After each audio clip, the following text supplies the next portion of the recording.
हरि ओम श्री गणेशाय नमः। श्री सद्गुरु चरण कमलेभ्यो नमः। श्री लक्ष्मी नारायणाभ्यां नमः। देवी प्रपन्नार्ति हरे प्रसीदो प्रसीद मातर जगतोऽखिलस्य। प्रसीद विश्वेश्वरि पाहि विश्वम् त्वमीश्वरी देवी चराचरस्य। या देवी सर्वभूतेषु शक्तिरूपेण संस्थिता नमस्तस्यै नमस्तस्यै नमस्तस्यै नमो नमः। जयकारा शेरा वाली का, बोल साचे दरबार की जय। आज शारदीय नवरात्रि का तृतीय दिवस, तीसरा दिन, और तीसरे दिन पर हम लोग आज पूजा करेंगे तृतीय स्वरूप का देवी के। पहली शैलपुत्री, दूसरी ब्रह्मचारिणी और तीसरी कूष्मांडा। तो प्रथमम शैलपुत्री, द्वितीयम ब्रह्मचारिणी, तृतीयम चंद्रघंटेति। आज चंद्रघंटा माता का पूजन होगा। तीसरा स्वरूप माता का चंद्रघंटा का स्वरूप है। पिंडज प्रवरारूढ़ा चंडकोपास्त्रकैर्युता प्रसादं तनुते मह्यं चंद्रघंटे विश्रुता। माता चंद्रघंटा के स्वरूप का जो मार्कंडेय पुराण में वर्णन किया गया है, मां दुर्गा की तीसरी शक्ति का नाम है चंद्रघंटा। नवरात्रि के उपासना में तीसरे दिन चंद्रघंटा के ही श्री विग्रह का पूजन किया जाता है और इनका स्वरूप परम शांतिदायक और कल्याणकारी है। मां चंद्रघंटा का, इनके मस्तक में घंटे के आकार का एक चंद्र, अर्धचंद्र स्थित है। माता के मस्तक में अर्धचंद्र का एक निशान चिन्ह बना हुआ है और चंद्रमा का निशान होने के कारण ही इस स्वरूप का माता रानी के नाम है चंद्र घंटा। इनके शरीर का रंग बड़ा सुंदर सोने की तरह चमकीला स्वरूप है माता रानी का, और सिंह पर सवार रहती हैं। हमें चाहिए कि मन, वचन, कर्म और शरीर से शुद्ध होकर के विधि विधान के अनुसार मां चंद्रघंटा की शरण लेकर के उनकी उपासना और आराधना में तत्पर हूं। इनकी उपासना से हम समस्त सांसारिक कष्टों से छूट करके, और ऐसी कृपा है माता के इस स्वरूप की कि सहज ही सभी कष्टों से मुक्त भी हो जाएंगे और साथ में माता रानी की कृपा से परम पद के अधिकारी भी बनेंगे। ये तो आज तृतीय दिवस माता रानी के स्वरूप का श्री विग्रह का वर्णन हुआ, और अब हम लोग चलें अपने प्रसंग में। नवधा भक्ति भगवान सबरी से कहते हैं कि नवधा भगति कहूं तो ही पाही, सावधान सुन धरु मन माही। प्रथम भगति संतन कर संगा, दूसरी रति मम कथा प्रसंगा। गुरु पद पंकज सेवा, तीसरी गति अमार। चौथी भगति मम गुण गण करई कह पट तजुदान मंत्र जाप मम दृढ़ विश्वासा पंचम भजन सुवेद प्रकाशा छठ दम शील विरति बहु कर्मा निरत निरंजन सज्जन धर्मा सातम मौसम मैं जग देखा मोते संत अधिक करि देखा आठों जता लाभ संतोषा सपने नहीं देखई पर दोषा नौम सरल सब सन छल हीना मम भरोसई हर्ष दीना। और भगवान क्या कहते हैं कि नौ मऊ एकऊ जिनके होई नौ महु एकऊ जिनके होई नारी पुरुष सचराचर कोई सोई अतिशय प्रिय भामिनी मोरे सब प्रकार भगति दृढ़ तोरे जोगी वृंद दुर्लभ गति जोई तो कहूँ आज सुलभ भई सोई। भगवान कहते हैं सबरी से की देवी ये जो नौ भक्ति का स्वरूप है नवधा भक्ति का इनमें से एक भक्ति भी अगर किसी के अंदर होगी और भगवान ये भी बड़ा स्पष्ट कर रहे हैं नारी पुरुष सचराचर कोई स्त्री हो पुरुष हो इस चराचर जगत का कोई भी व्यक्ति कोई भी जीव अगर उसके अंदर ये नौ में से एक भी भक्ति है तो सोई अतिशय प्रिय भामिनी मोरे हे देवी वो मुझे सबसे ज्यादा प्यारा है। और जोगी वृंद दुर्लभ गति जोई और फिर सबरी से कहते हैं कि सबरी तुमने अपने सदगुरु के वचनों को मान करके मेरी प्रतीक्षा की और इसलिए देवी जो गति योगियों को दुर्लभ है वो गति मैं तुम्हें प्रदान करता हूं। और ऐसा आशीर्वाद भगवान ने सबरी को प्रदान किया है। तो आज हम लोग भक्ति के इस तृतीय स्वरूप का दर्शन करेंगे गुरु पद पंकज सेवा।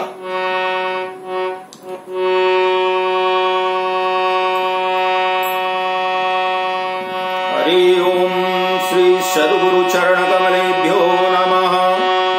कर दे तू दामन अपना गुरु के हवाले भर देंगे झोली तेरी ओ भरने वाले।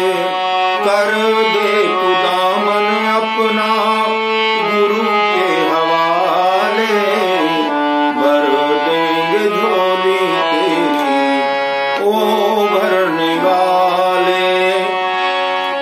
और गुरु कैसा होता है कि मांग तू सुबह शाम वह बुरा नहीं माने। मांग तू सुबह शाम वह बुरा नहीं माने। और साथ में न मांगो तब तो और अच्छा है। और क्यों नहीं मांगना? क्योंकि तेरे दिलों की बात सारी वो जाने। तो मांगने की जरूरत क्या है जब दिल की बात जानते हैं। तेरे दिलों की बात सारी वो जाने। रहे ना अधूरी तेरी रहे ना अधूरी तेरी आसमात वाले भर देंगे झोली तेरी ओ भरने वाले। कर दे तू दामन अपना गुरु के हवाले भर देंगे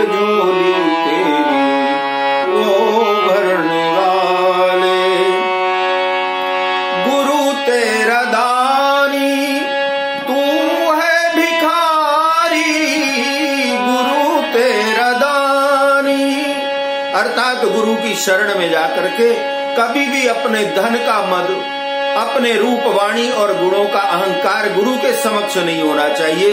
गुरु कृपा तभी होगी जब उनके चरणों में अपने समस्त विकार, दोष, गुण, दुर्गुण सब गुरु के चरणों में समर्पित होंगे। गुरु तेरा दानी तू है भिखारी, गुरु दाता सबका सब है पुजारी, गुरु ही सहाई तेरे, गुरु ही सहाई तेरे, गुरु रखवारे, भर देंगे झोली तेरी वो भरने वाले, कर दे तू दामन अपना गुरु के हवाले, भर देंगे झोली तेरी वो भरने वाले। रहमत से भरा है उनका खजाना, रहमत से भरा है गुरु का खजाना, दिल दरिया उनका प्रेम दीवाना, दिल दरिया उनका प्रेम दीवाना, डूबी तेरी नैया गुरु, डूबी तेरी नैया गुरु, आके संभाले, भर देंगे झोली तेरी वो भरने वाले, कर दे तू दामन अपना गुरु के हवाले, भर देंगे झोली तेरी वो भरने वाले। और विश्वास कैसा हो?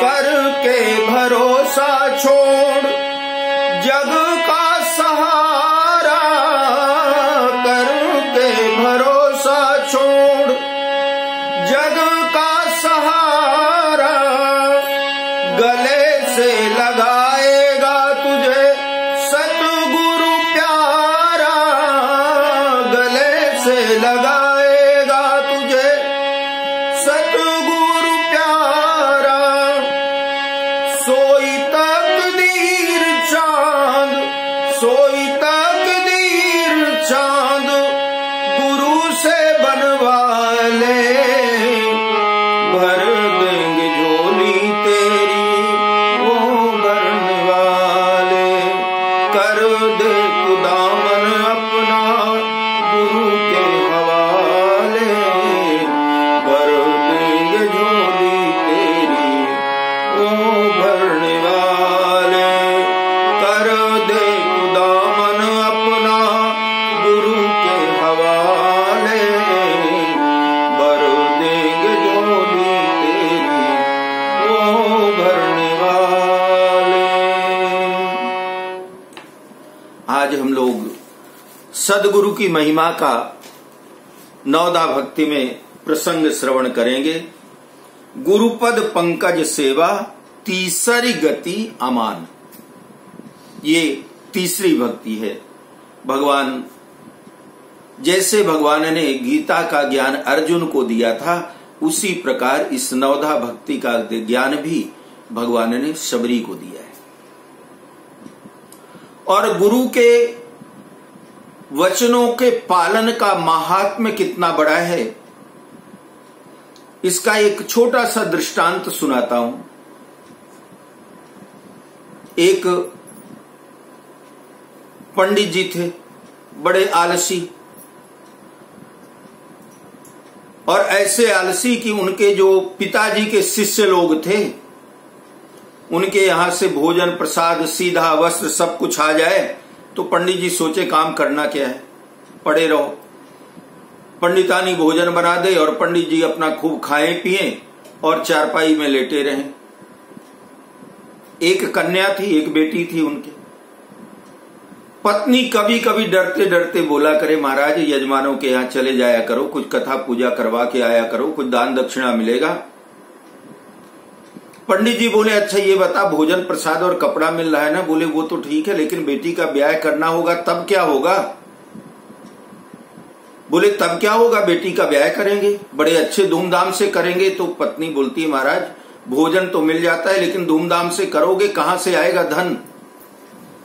पंडित जी ने कहा कोई बात नहीं, एक काम करना, बेटी का रिश्ता तुझे ही ढूंढना पड़ेगा, रिश्ता ढूंढ देना और मुझे बता देना कितना धन लगेगा, उतने मैं लाके तुझे दे दूं। पंडितानी भी बड़ी भोली थी, उसने सोचा पतिदेव जब कह रहे हैं तो इंतजाम किया होगा, उसको कोई चिंता नहीं। समय बीता, बेटी हो गई जब विवाह के योग्य, तो आज पत्नी ने आकर के और पतिदेव से कहा, बोली महाराज मैंने बेटी का विवाह ढूंढ लिया है, पक्का कर दिया है रिश्ता। तो पंडित जी ने कहा ठीक है, तो ये बता खर्चा कितना है? बोली महाराज 400 सोने की मोहरें चाहिए। पंडित जी ने कहा ठीक है, चल कल लाके मैं देता हूं, तू इंतजाम कर। अब आज वाली पत्नी होती तो बोलती कहां से लेके आ रहे हो, अगर छिपा के रखा था तो मुझे कभी क्यों नहीं बताया? पंडितानी ने कुछ नहीं पूछा, जब इन्होंने बोला है मैं कल लाके देता हूं, देंगे। अगले दिन पंडित जी सुबह उठे, उठ करके 2-4 किताबें ढूंढा, एक झोले में किताबें डाली, पंडितों जैसा झोला बन जाए ना। पीले पीले वस्त्र रखे थे, कभी निकले नहीं थे क्योंकि जाना ही नहीं था कहीं। तो आज वो वस्त्रों को निकाला पंडित जी ने, सुंदर पीतांबर, पीला कुर्ता, दुपट्टा, बड़ा त्रिपुंड, पगड़ी बंधी और झोला लेकर के अब निकल पड़े घर से। ऐसे लग रहा था जैसे कोई महामहोपाध्याय, बहुत पढ़े लिखे विद्वान ब्राह्मण पधार रहे हैं। अब पंडित जी वहां से चले और गए कहां? राजा के राजमहल पहुंचे। और कभी कहीं जाते नहीं थे तो कोई पहचानता भी नहीं था।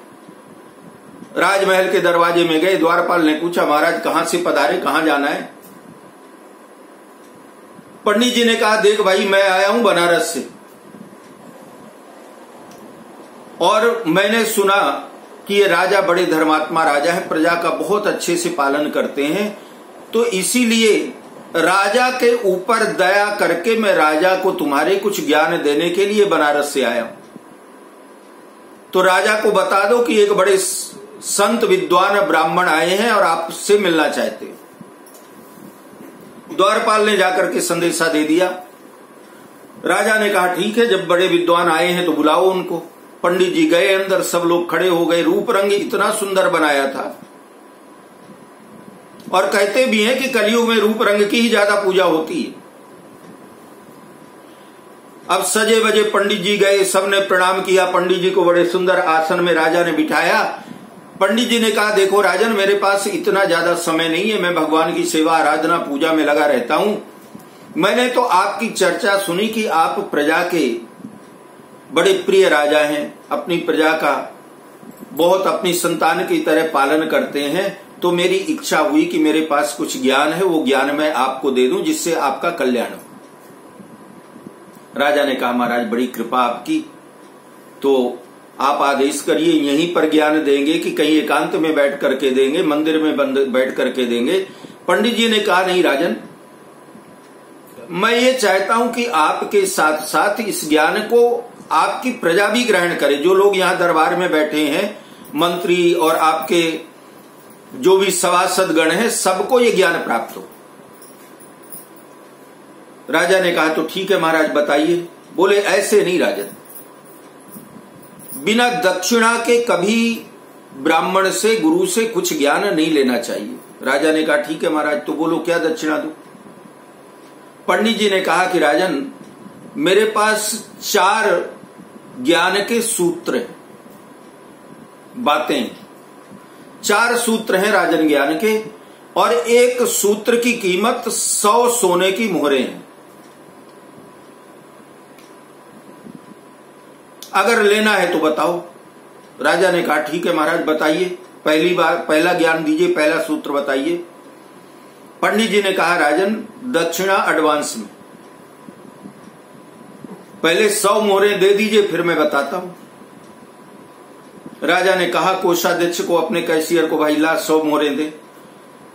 पंडित जी झोला भी बड़ा ले ही गए थे, 100 मोहरें झोले में रखवाई और बोले राजन अब पहले ज्ञान की बात सुनिए। राजा ने कहा बताओ महाराज। बोले गृहस्थी को चाहिए कि अगर उसे सुखी रहना है तो रात्रि के द्वितीय प्रहर में अर्थात 10 बजे तक रात में भोजन करके सो जाना चाहिए।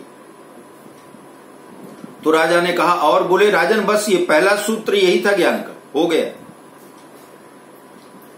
राजा ने मन में विचार किया कि ये तो सबको पता है कि रात को 10 बजे सो जाना चाहिए, तो ये कौन सा स्पेशल ज्ञान हुआ। लेकिन अब क्या करें, राजा हैं, 100 मोहरें चली गई, सभासद मंत्री सब बैठे। राजा ने कहा ठीक है धन्यवाद पंडित जी। बोले राजन दूसरा ज्ञान दूं? अब राजा ने सोचा कि 100 मोहरें तो गई बेकार, अब दूसरा भी सुन लें, शायद कुछ काम का हो, तो कम से कम 100 तो वसूल हो। राजा ने फिर 100 मोहरें दी। पंडित जी बताइए दूसरा ज्ञान। पंडित जी ने बोला राजन रात्रि में 10 बजे सो गए और सुबह ब्रह्म मुहूर्त में उठ जाना चाहिए। राजा ने कहा और आगे? गुरुजी ने बोला बस इतना ही, ये दूसरा सूत्र। अब राजा मन में विचार करने लगे, देखिए ये एक चीज और देखते जाइए कि ब्राह्मण कितने चतुर होते हैं। अब ब्राह्मण को ये पता है राजा की पोल की अगर अपने मंत्री सभासद जनता के बीच में राजा अगर बोलेंगे कि बस अब नहीं, तो प्रजा सोचेगी कि देखो ये पंडित ने राजा को ठग लिया।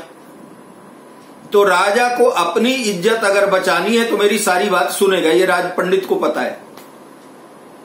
राजा ने भी यही सोचा कि अगर मैं मना कर दूंगा तो लोग सोचेंगे कि देखो ये ब्राह्मण ने आकर के राजा को मूर्ख बना दिया। तो अब गई 200 तो गई, चलो कैशियर को बोला, बोले भाई और 200 मोहरें। अब तीसरा लॉट मिला 100 मोहरों का, पंडित जी ने झोले में रखा। बोले राजन ब्रह्म मुहूर्त में उठ करके नित्य क्रिया से निवृत्त होकर के सैर करने जाना चाहिए और रास्ते में कोई गरीब दुखी मिले तो उससे उसका हालचाल पूछना चाहिए। और आगे पंडित जी बोले बस तीसरा सूत्र इतना ही है राजन। राजा ने सोचा अब 300 तो गई, अब इसी तरह का चौथा भी होगा, जाने दो, अब 400, आज का दिन खराब था। 100 मोहरें और दी। पंडित जी चौथा भी बता ही दो। पंडित जी ने बोला राजन अपने घर में अगर काल भी आ जाए, मृत्यु भी आ जाए तो उसका भी स्वागत करना चाहिए। ये भी सबको पता है। राजा ने कहा ठीक है। पंडित जी ने कहा अच्छा राजन हम चलते हैं। 400 मोहरें लेकर के पंडित जी गए। पंडितानी के सामने पटका झोला, देखिए 400 मोहरें आ गई, अब कर बेटी का ब्याह, मुझे कुछ नहीं करना, पैसे चाहिए थे ना, 400 सोने की मोहरें आ गई। राजा को बेचारे को ना तो सारा दिन भूख प्यास लगी, मन में विचार करता है 400 मोहरें दी हैं तो अब आज एक काम करता हूं, उसने जो बोला है पंडित ने तो उसका कहना तो मानो। और वैसे ये नियम भी होता है, आपको फ्री में कोई किताब दे देना आप नहीं पढ़ोगे, और बाजार से खरीद के लाओ तो भले अच्छी ना हो लेकिन उसको पढ़ोगे क्योंकि उसमें धन लगाया आप, खरीद के लाए हैं आप।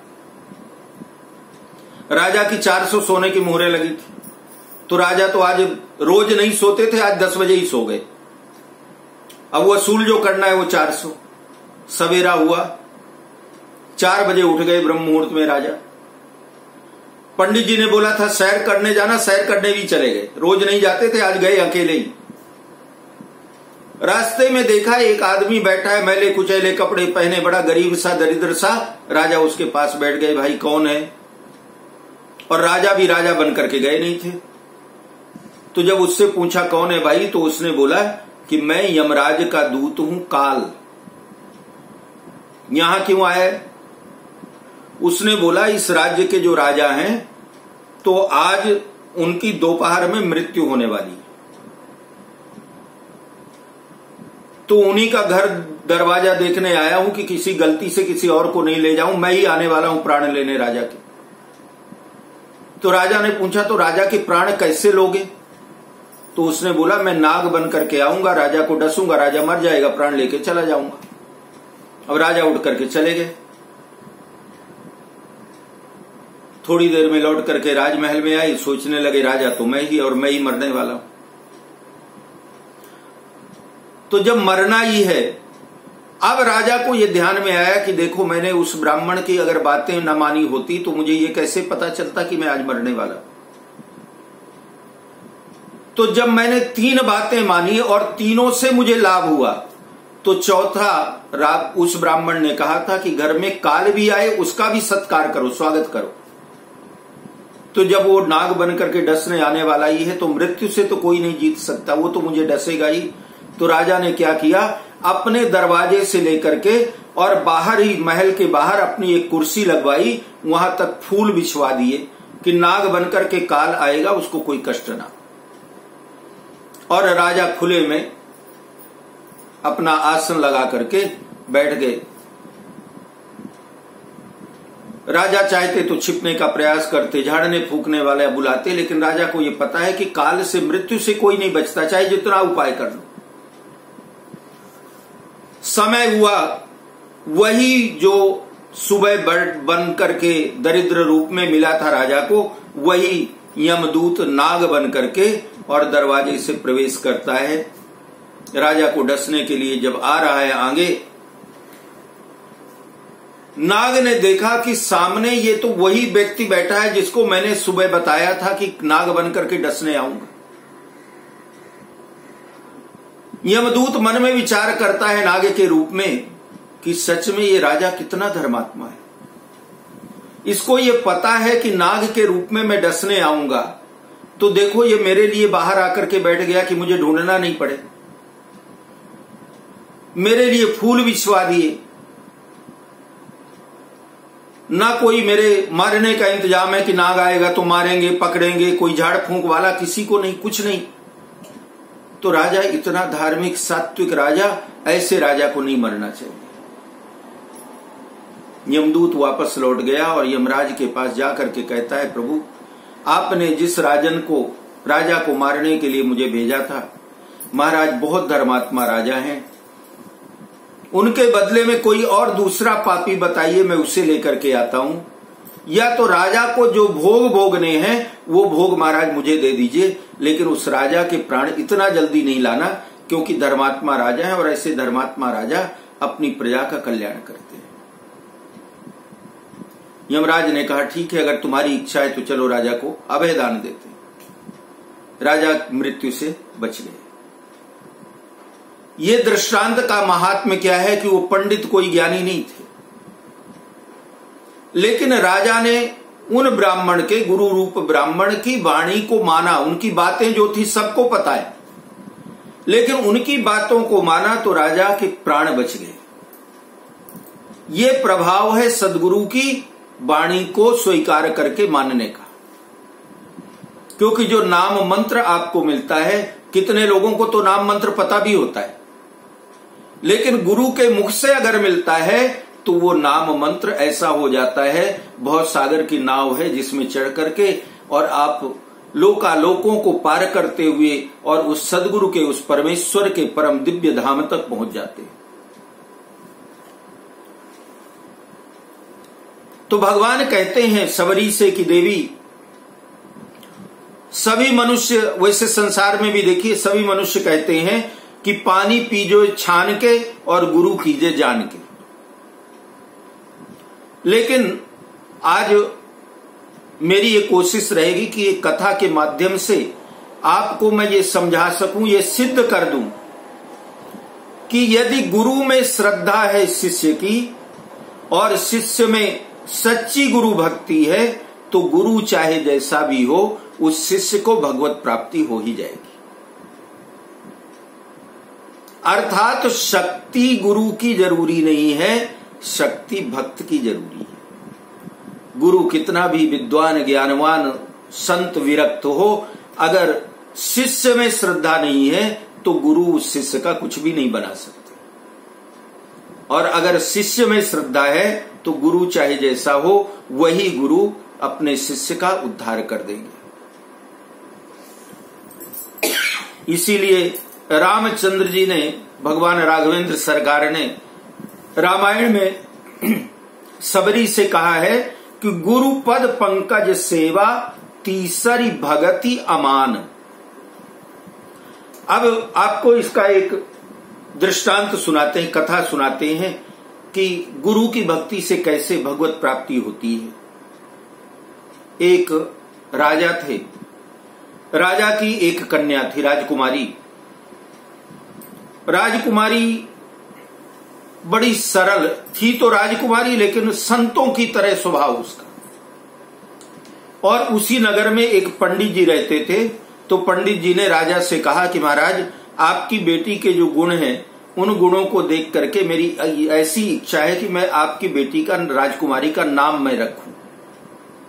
जो नाम है उसका वो छोड़िए, मैं नया नाम रखना चाहता हूं। राजा ने कहा ठीक है महाराज, रख दीजिए। पंडित जी ने उस कन्या का नाम रखा, राजकुमारी का नाम रखा वैराग्यवती। वैराग्यवती इसलिए रखा क्योंकि 5 साल की उम्र से ही उसको विलासिता से वैराग्य हो गया था। माता पिता उससे सुंदर सुंदर पकवान भोजन करने के लिए देते, लेकिन वो सारे भोजन पकवान त्याग करके सूखी रोटी और चने ही खाया करती थी।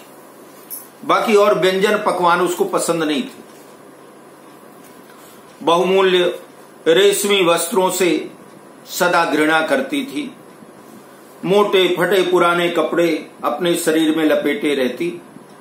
फिर भी माता उसके आकर्षण के लिए उसको सुंदर सुंदर श्रृंगार आभूषण वगैरह लगा पहना देती, सजा देती। लेकिन उस वैराग्यवती की 5 साल की उस कन्या को किसी भी प्रकार की संसारी चमक दमक में कोई आकर्षण नहीं था, कोई प्रेम नहीं था। वैराग्यवती की उम्र हो गई 12 साल और एक दिन अपनी मां के साथ पुष्प वाटिका में, फूल का जो बगीचा था, फूलों के बगीचे में जाती है। और वहां जाकर के उस कन्या ने क्या देखा है कि एक फूल पेड़ के नीचे पड़ा हुआ है टूटा, दूसरा डाली में लगा हुआ है मुरझा गया है, और तीसरा फूल खिल रहा है। अब फूल की ये 3 दशा उस कन्या ने देखी। 12 साल की लड़की है। एक वही पेड़ में लगा हुआ फूल जो है, एक सूख करके नीचे गिर गया है, एक मुरझा करके लटक गया और एक सुंदर खिला हुआ है। बेटी मन में विचार करती है कि आज खिले कल झुक चले, परसों मिलेंगे धूली, देख दशायों फूल की, फिर क्यों फूलत फूल। अरे अगर इस फूल की यही दशा होती है तो फिर फूल खिलते क्यों। माता ने कहा कि देख बेटा, इसी का नाम है परिवर्तन। संसार में जितने भी प्राणी हैं और जो भी पदार्थ दिखाई देते हैं वो सब बनते और बिगड़ते रहते हैं। तेरे पिता के देखते ही तेरे दादाजी मिट्टी में मिल गए, तेरे देखते हुए मैं भी एक दिन इसी मिट्टी में मिल जाऊंगी और तू भी किसी दिन नहीं रहेगी। अपने कर्मों के अनुसार हम तुम फिर से कहीं जन्म लेंगे।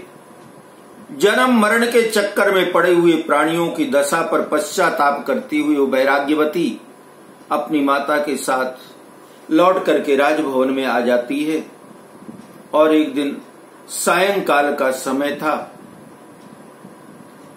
एकांत में बैठ करके और मन ही मन गुनगुना रही है, थोड़ी तेजी से बोल रही है कि कोई सुन ले। अपने और कोई पास में नहीं, अपने से ही गा रही है कि हम देखत सब जग गयो। ये दोहा सुनिए कितना सुंदर है कि हम देखत सब जग गयो और जग देखत हम जाही, ऐसा सतगुरु ना मिलो पकड़ छुड़ावे बाई। वो 12 साल की लड़की महल के दरवाजे में बैठ करके और गा रही है कि हम देखत सब जग गयो। हमारे देखते देखते जो हमारे बड़े बुजुर्ग हैं इस संसार से चले जाते हैं, हमसे जो छोटे हैं वो भी हमें देखेंगे, हम भी संसार से चले जाएंगे और फिर से जन्म लेंगे, फिर से मरेंगे। तो ऐसा सतगुरु ना मिलो पकड़ छुड़ावे बाई। मुझे ऐसा कोई सतगुरु नहीं मिला। अगर सतगुरु मिल जाए तो ये बार बार जन्म लेने और मरने के बंधन से मेरी मुक्ति हो जाती है। अब राजकुमारी जहां बैठ करके ये गा रही है, वहीं राजमहल के बगल में ही, जहां राजकुमारी बैठी उसके बगल में एक चोर राजकुमारी की बातों को सुन रहा था। समझ गया कि इसको गुरु की आवश्यकता है, तो महाराज दूसरे दिन वो चोर ने क्या किया कि लुकता छिपता हुआ साधु का वेश बना करके और राजपुत्री के राजमहल में उसके कमरे के पास पहुंच गया। पीने का पानी मांगने लगा। उस समय राजकुमारी अकेले ही थी, जल लेकर के बाहर आई। साधु, वो जो साधु बनकर के आया था ना, कपटी चोर, कपटी साधु, साधु ने उससे प्रश्न किया कि ये बताओ कि तुम दीक्षित हो क्या, तुमने दीक्षा ली है, कोई गुरु मंत्र लिया है, नाम मंत्र लिया हुआ है कि नहीं। राजकुमारी ने कहा महाराज अभी नहीं लिया। तो वो छद्मवेशी जो कपटी साधु था, कपटी साधु ने कहा कि देवी, अदीक्षित जिसने गुरु का नाम मंत्र गुरु से नहीं लिया हुआ है, तो अदीक्षित के हाथ का पानी हम नहीं पीते, हम तुम्हारे हाथ से पानी नहीं पिएंगे। राजपुत्री ने बड़ी दीनता से हाथ जोड़ करके, भगवान की भगत थी, बड़ी भोली थी, हाथ जोड़ करके कहती है कि महाराज आप मुझसे जल मांगते हैं और बिना पानी पिए चले जाएंगे तो मुझे कितना पाप लगेगा। एक काम करिए ना महाराज, आप ही मुझे गुरु मंत्र दे करके कृतार्थ कर दीजिए। कपटी साधु कहता है कि देखो, हम त्यागी हैं और त्यागियों का मंत्र राजमहलों में नहीं दिया जाता। अगर तेरी इच्छा है तो त्याग दे, ये बड़े बड़े जो महल अट्टालिकाएं हैं इनको सबको तू त्याग दे, तुझे सच्चा सुख, शांति और मोक्ष प्राप्त होगा। चल, सघन वन में, बड़े वन में चलते हैं और वहीं पर मैं तुझे गुरु दीक्षा दूंगा। कन्या तैयार हो गई महाराज, 12 साल की वो राजकुमारी तैयार हो गई। बोले महाराज ये बताइए, मैं चलती हूं गुरु दीक्षा लेने के लिए वन में, तो मुझे साथ में क्या लेकर के चलना पड़ेगा। अब वो कपटी साधु ने कहा कि देवी, अगर गुरु दीक्षा लेना है तो तुम्हारे पास तुम्हारे लिए बने हुए जितने जेवर हो, ज्वेलरी हो, वो सारे आभूषण एक पेटी में भर लो और मेरे साथ चलो। अब वो वैराग्यवती 12 साल की कन्या संसार में मृत्यु और जन्म के बंधन से इतनी डरी हुई थी कि डर के मारे मुक्ति पाने के लिए बड़ी उतावली थी। तुरंत ही एक पिटारी में बहुत से बहुमूल्य आभूषण लेकर के और उसी समय वो कपटी साधु के पीछे पीछे राजमहल से चल पड़ी। बहुत दूर चले, चलने के बाद में एक जंगल आया। उस वन में प्रपंची साधु, वो कपटी, एक पेड़ के नीचे बैठ गया और बोला कि अच्छा देवी चलो, अब तुम्हें मैं गुरु दीक्षा देता हूं। एक रस्सी निकाला और रस्सी निकाल करके राजकुमारी के दोनों हाथ, कुछ भी मंत्र पढ़ रहा था। राजकुमारी, देखिए राजकुमारी तो क्या है, गुरु के लिए पागल है कि संसार से मुक्ति मिले। कुछ भी मंत्र बोल बोल करके और वो राजकुमारी के रस्सी से हाथ बांध देता है। उसके बाद कहता है कि बेटी घबराना मत, यह दीक्षा संस्कार जो हम बैरागी लोग हैं ना, हमारे बैरागियों का दीक्षा संस्कार ऐसे ही होता है। अभी हम तुम्हें मंत्रों से बांधते हैं और उसके बाद मंत्र पढ़ करके तुम्हें खोलेंगे और तुम्हें दीक्षा मिल जाएगी। गुरु भक्ता वो राजकन्या कुछ नहीं बोली, चुपचाप बनती रही, यहां तक कि हाथ पैर बांधने के बाद उस दुष्ट ने उसे बट का जो पेड़ था, जिस पेड़ के नीचे बैठे थे, उस बट के पेड़ में रस्सी से बांध दिया उस कन्या को और गहनों की पिटारी उठाई जिसमें ज्वेलरी थी और चलने लगा। वो चोर कपटी साधु। वैराग्यवती ने विनम्र भाव से पूछा, गुरुदेव आप कहां जा रहे हैं। उसने कहा, देवी तेरी आयु का एक प्रहर बीत गया है, दूसरे प्रहर बीतने पर मैं आऊंगा, क्योंकि 2 प्रहर तक ये रस्सी में तू बंधी रहेगी और जो मंत्र पढ़ करके मैंने तुझे रस्सी में बांधा था उन मंत्रों से 2 प्रहर तक तू बंधी रहेगी तो तेरी शुद्धि हो जाएगी। तो मैं 2 प्रहर के बाद लौट करके आऊंगा और फिर मंत्र पढ़ करके तुझे रस्सी से रस्सियां तेरी खोल दूंगा, तुझे बंधन मुक्त कर दूंगा। रात बीत गई। अब साधु बाबा तो चले गए, सारी रात बीत गई, लौट करके नहीं आए। इधर सवेरा हुआ, राजकुमारी की दासियां सेवा के लिए आई, बहुत ढूंढने पर भी राजकुमारी तो मिली नहीं। महारानी से जाकर के बताया, महारानी जी राजकुमारी अपने महल में नहीं है। एकदम कोहराम मच गया सारे राजमहल में, सब लोग ढूंढने लगे। राजा के पास भी समाचार भेजा गया, महाराज राजकुमारी का पता नहीं कहां चली गई। अपनी प्यारी पुत्री को ढूंढने के लिए राजा स्वयं भटकते भटकते जंगल के उसी बट वृक्ष के पास पहुंच गया जहां पर राजकुमारी बंधी हुई। अपनी प्यारी पुत्री की दशा देख करके बड़ा दुखी हुआ राजा, और पूछने लगा कि बेटी ये तो बता, यहां किस तरह आ गई और ये कौन है जिसने तुझे बांध दिया है? पुत्री ने कहा, पिताजी मुझे मेरे गुरुदेव बांध करके गए और वही छोड़ने के लिए आएंगे। आप मेरे बंधन को खोलने की चेष्टा मत करो पिताजी। वो कन्या कहती है कि महाराज गुरु के वचन प्रतीति न जेही, सपने सुगम न सुख सिद्धि तेहि। पिताजी गुरु के वचनों को जो नहीं मानता उसको स्वप्न में भी सुख और सिद्धि नहीं मिलती। मेरे गुरुजी बोल के गए हैं कि मैं आऊंगा और मंत्र से ये रस्सी खोलूंगा, तो वही आकर के खोलेंगे, आप मत खोलो मुझे। अब राजा बेचारा निराश होकर के वहां से चला गया। जब इस प्रकार बंधन में पड़े 3रा दिन हो गया, वो कपटी गुरु लौट करके काहे को आए, वो तो चोर था। 3 दिन हो गया, लेकिन श्रद्धा के कारण वो कन्या जो है वहीं पर उस बट के पेड़ में भूखी प्यासी बंधी हुई है, और उसकी इस गुरु भक्ति से भगवान का आसन डोल गया।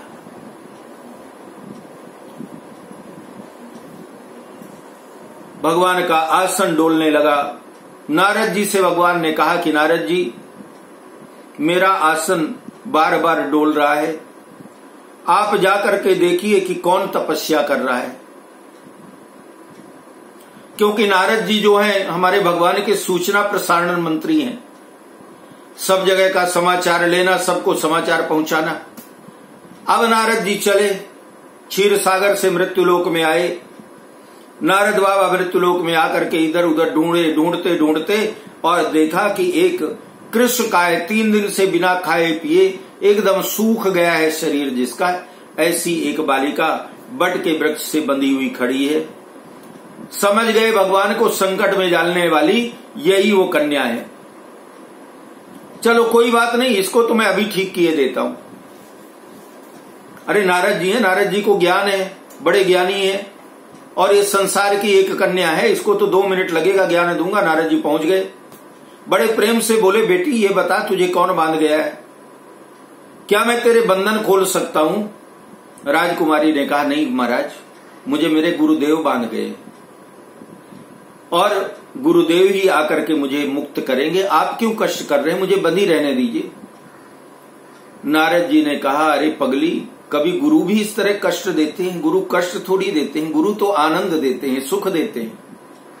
गुरु कभी रस्सी से बांधते हैं? बेटी ने कहा, बाबा तुम नहीं जानते हो, उनके कष्ट देने में ही मेरा कल्याण छिपा है। उनका कष्ट ही तो मुझे संसार से मुक्त करेगा, इसीलिए तो उन्होंने मुझे गुरु मंत्र से बांधा है।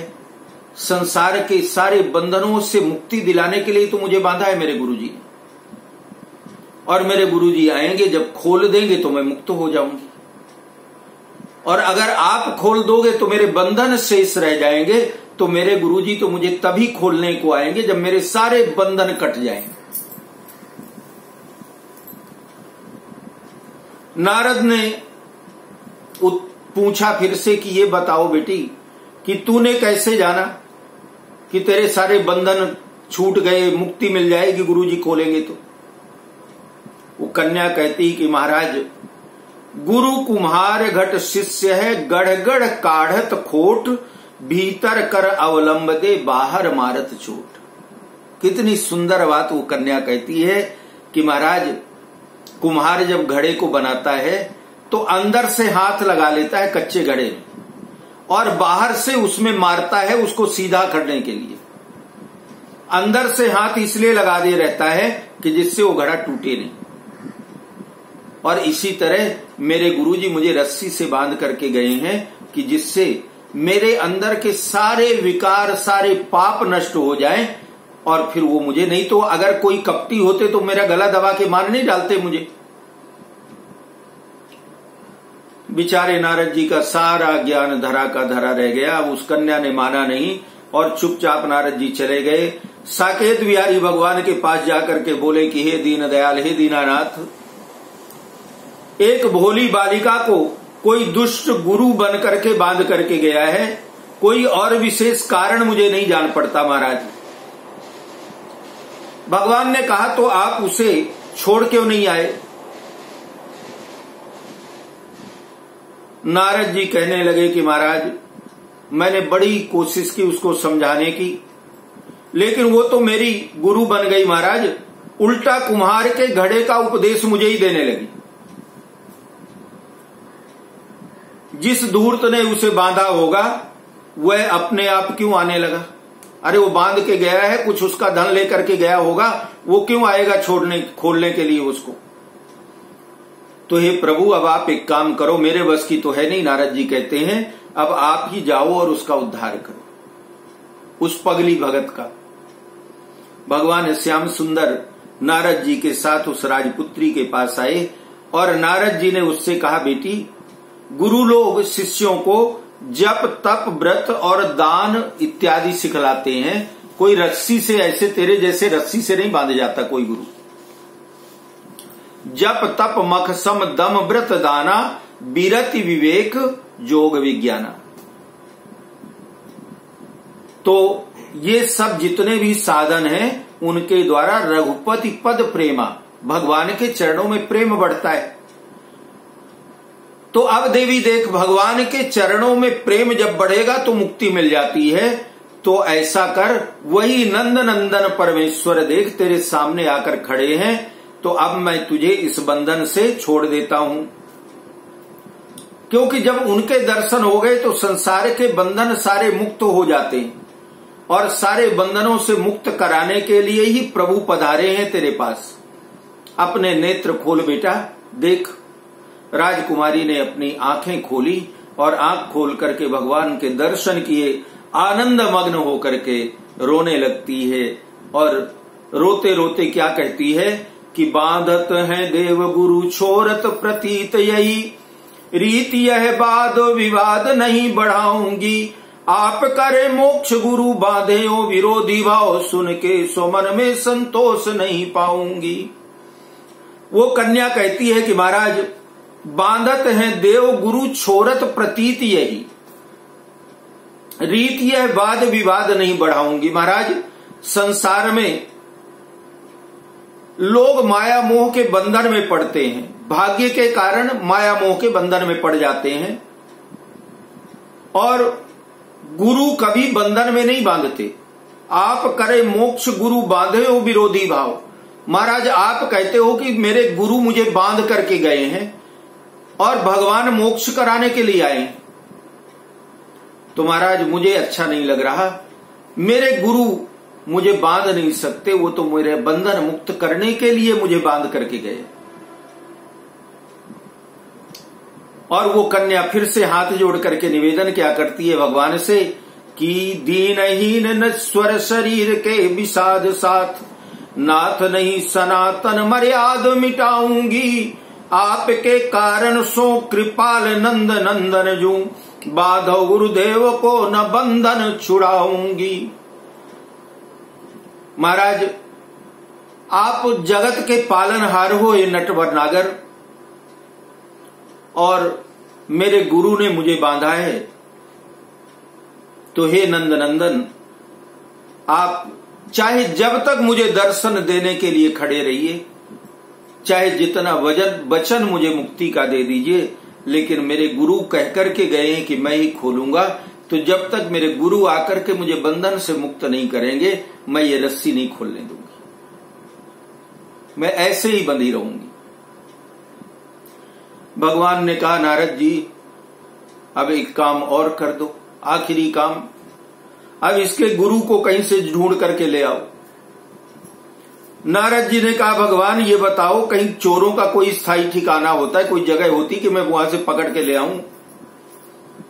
आज यहां कल वहां, अब महाराज ये बताओ मैं कहां कहां मारा फिरूंगा? भगवान ने कहा कि देखो नारद, तुम ही तो मेरे CID हो, सारे काम तुम ही तो करते हो, अब देरी मत करो, जल्दी उसे तलाश करके ले आओ। भगवान की आज्ञा सुन करके और नारद जी उसे ढूंढने चल दिए। एक जगह वही चोर साधु के वेश में मिल गया नारद जी को। नारद जी ने कहा, चलो भगवान ने तुम्हें बुलाया है।